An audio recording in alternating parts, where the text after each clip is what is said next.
süydün kımmatın näme deňeň, nämeni koyup bor mehrin derine.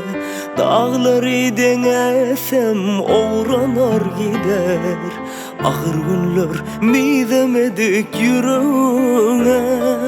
Yaşap göz yetirdim bir hakikata, senin yok yerinde minnet var ece. Şol minnete duçar etmedin beni, elinden öpeyim minnettar ece.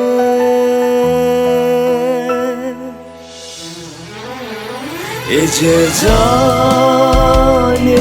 can, vursağın mehriban, gözlümde, sözlümde, yüreğimde. Dünyan tükenmez mehri var. Ece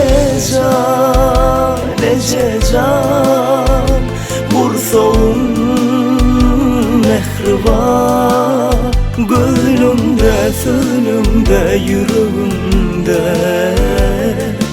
Dünyam tükenmez mehriban.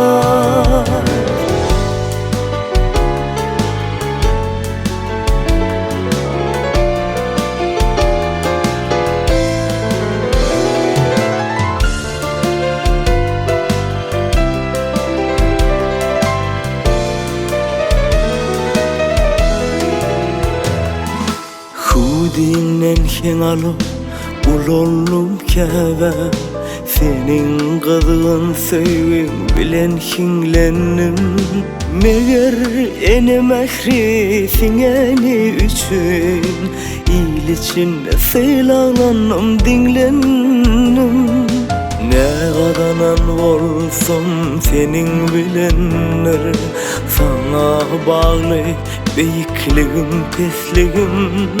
Bir söz demekliğin vakti gelenler, sen Allah'dan son koy mukaddesliğim.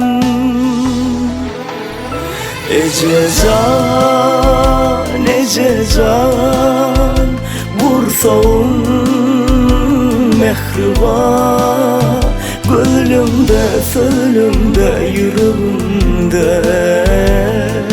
Dünyam tükenmez mehri var. Ece can, vursağın mehriban, gözlümde, sözlümde, yüreğimde. Dünyam tükenmez mehri var. Bir söz demekliğin vakti gelendir, sen Allah'dan son mukaddesliğim. Ece can.